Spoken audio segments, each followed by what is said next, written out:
प्यारे सज्जनों, कहा जाता है कि आपके कर्म ही आपकी पूजा होती है। आप जैसे कर्म करोगे वैसा ही फल पाओगे। यदि आप गेहूं के बीज बोओगे तो गेहूं ही काटने को मिलेगा। अगर कांटे बोओगे तो कांटे ही काटने को मिलेंगे। इसलिए सदैव अच्छे कर्म करो, लोगों की मदद करो। जैसा आप आज करोगे वैसा ही आपको कल आपके लिए मिलने वाला है। इसलिए अपने मन में सभी के लिए प्रेम रखो। हम आशा करते हैं आज का सत्संग आपको जरूर पसंद आएगा। आप हमारे साथ बने रहिए, पूरा सत्संग सुनिए। प्यारे सज्जनों, बहुत समय पहले की बात है।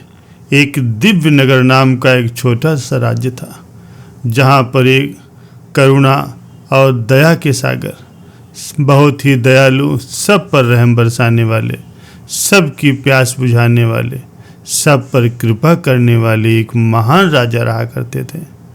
वो अपनी प्रजा के लिए हमेशा तत्पर रहते थे। वो बस इतना ही चाहते थे कि उनके राज्य में कोई भी व्यक्ति बुरी परिस्थिति से ना गुजरे।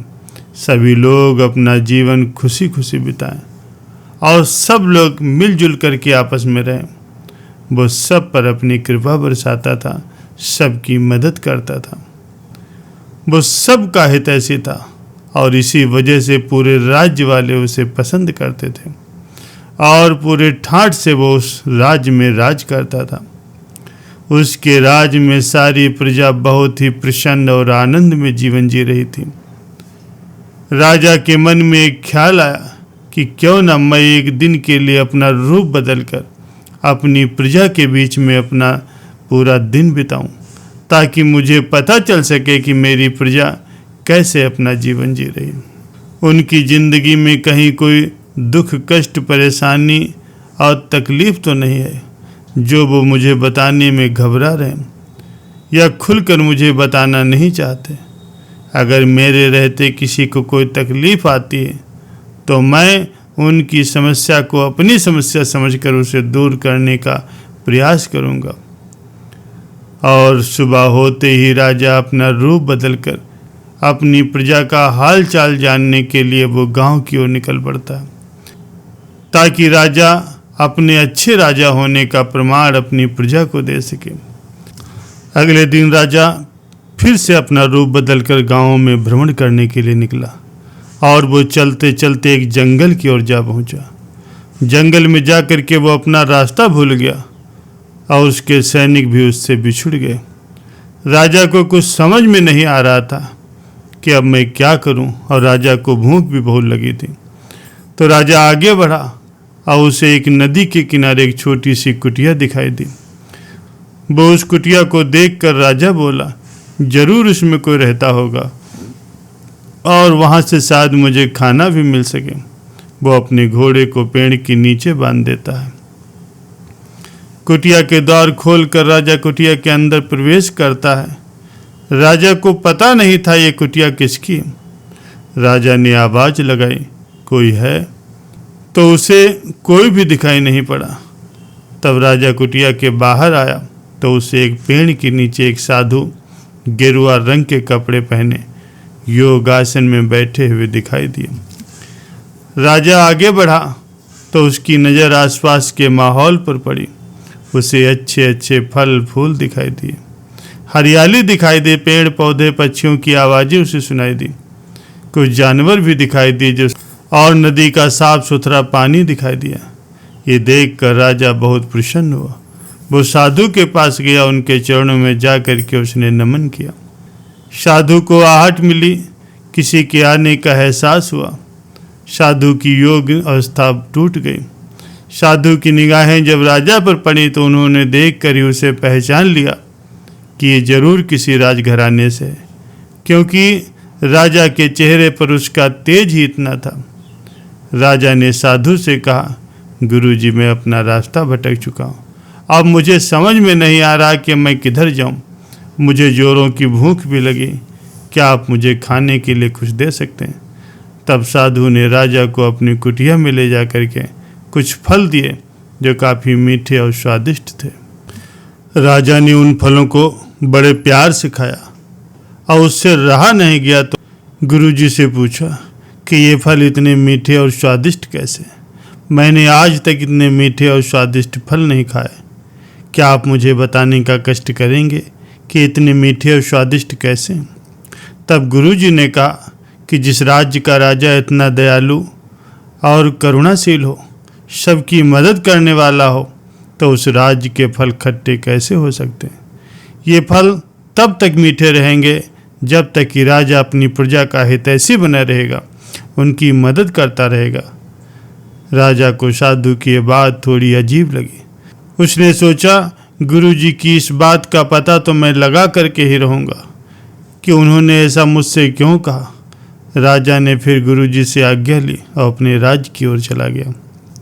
जैसे ही वो जंगल से बाहर निकला, उसके बिछड़े हुए सैनिक उसको ढूंढते हुए वहां मिल गए और वह उन सैनिकों के साथ अपने राज्य को वापस आ गया। राजा अपने कक्ष में आया, तब उसे वो साधु की बात याद आई। वो बात उसे बहुत परेशान करती रही। अगले दिन राजा ने अपनी प्रजा के ऊपर जुल्म ढाना शुरू कर दिया। उसने कई तरह की लगान वसूलनी शुरू कर दी। वो प्रजा को लूटता, उन्हें परेशान करता। राजा अपनी प्रजा के लिए बहुत बुरा बन चुका था।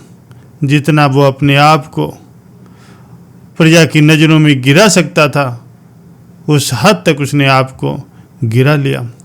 राजा के पास जितना भी धन दौलत था, जितना भी पैसा था, वो सब कुछ बर्बाद करने लगा।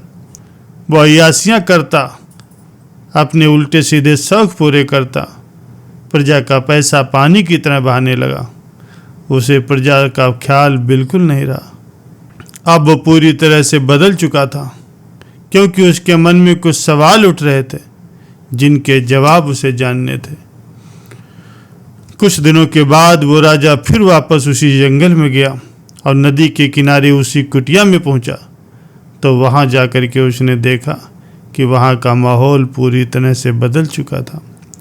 वहां पर अब कोई हरियाली नहीं थी। नदी का पानी भी सूख चुका था। उसमें गंदगी आ गई थी और कोई पक्षी जानवर उसे नजर नहीं आया। न उसे कोई फूल खिले दिखे, न कहीं फल लगे दिखे। राजा वहीं पेड़ के नीचे बैठे साधु के पास गया। उनको नमन करते हुए कहने लगा, गुरुजी, मुझे कुछ फल खाने को दीजिए। गुरुजी उसे फल देते हैं। तब राजा उन फलों को जब खाता है तो उसमें ना तो कोई मिठास दिखती है और न ही वो फल स्वादिष्ट लगते हैं। राजा ने साधु से पूछा कि गुरुजी ऐसा क्यों है? ये पहले फल तो बहुत मीठे और स्वादिष्ट लग रहे थे। तब साधु कहने लगा, अब इस राज्य का राजा पूरी तरह से बदल चुका। अब वो अपनी प्रजा का हितैषी नहीं रहा, वो अपनी प्रजा का ही दुश्मन बन चुका है। प्रजा का उससे कोई मतलब नहीं रहा। वो एक बुरा इंसान बन गया है। अब तुम्हें इन फलों में न तो कोई स्वाद मिलेगा और न ही ये फल तुम्हें मीठे लगेंगे, क्योंकि अब तुम्हारे मन में भी कड़वाहट भर चुकी है। इसलिए अब तुम्हें ये फल सब कड़वे नजर आ रहे हैं। राजा वापस अपने राज्य में आ गया। उसे अपनी गलतियों का एहसास हुआ। वह फूट फूट कर रोने लगा। तब उसे गुरुजी की बात समझ में आई और वह खुद को बदलने के लिए तैयार हो गया। अगले दिन वो राजा वापस से अपनी प्रजा का पूरा ध्यान रखने लगा। प्रजा से हाथ जोड़कर उसने माफ़ी मांगी और प्रजा के लिए एक सम्मानजनित त्यौहार का आयोजन किया। पूरा राज खुशियों के माहौल में बदल गया, मानो जैसा कि उस राज्य में कोई मेला सा लगा हो। राजा के बदलते ही प्रकृति ने भी अपना रंग बदला। सब कुछ धीरे धीरे पहले जैसा हो गया और प्रजा के लिए वही राजा अब फिर से हितैषी बन गया। प्यारे सज्जनों, इसीलिए कहा जाता है कि आपके कर्म ही आपकी पूजा होती है। आप जैसा कर्म करोगे वैसे ही फल पाओगे। आप गेहूं के बीज बोओगे तो गेहूं काटोगे, अगर आप कांटे बोओगे तो कांटे काटने को मिलेंगे। इसलिए जब भी कर्म करो तो सोच समझ करके करो। सदैव अच्छे कर्म करो, लोगों की मदद करो, क्योंकि जैसा आज आप करोगे आपको कल आपके लिए वैसा ही फल मिलने वाला है। प्यारे सज्जनों, आशा करता हूँ आज का सत्संग आपको पसंद आया होगा। अगर पसंद आए तो अन्य लोगों को भी शेयर करें, क्योंकि उनका जीवन भी बदलने का प्रयत्न करना जरूरी है। लोगों का जीवन बदल जाए, यही हमारा कर्तव्य है और यही हमारा धर्म भी है। एक दूसरे की मदद करना ही सबसे अच्छा कर्म है।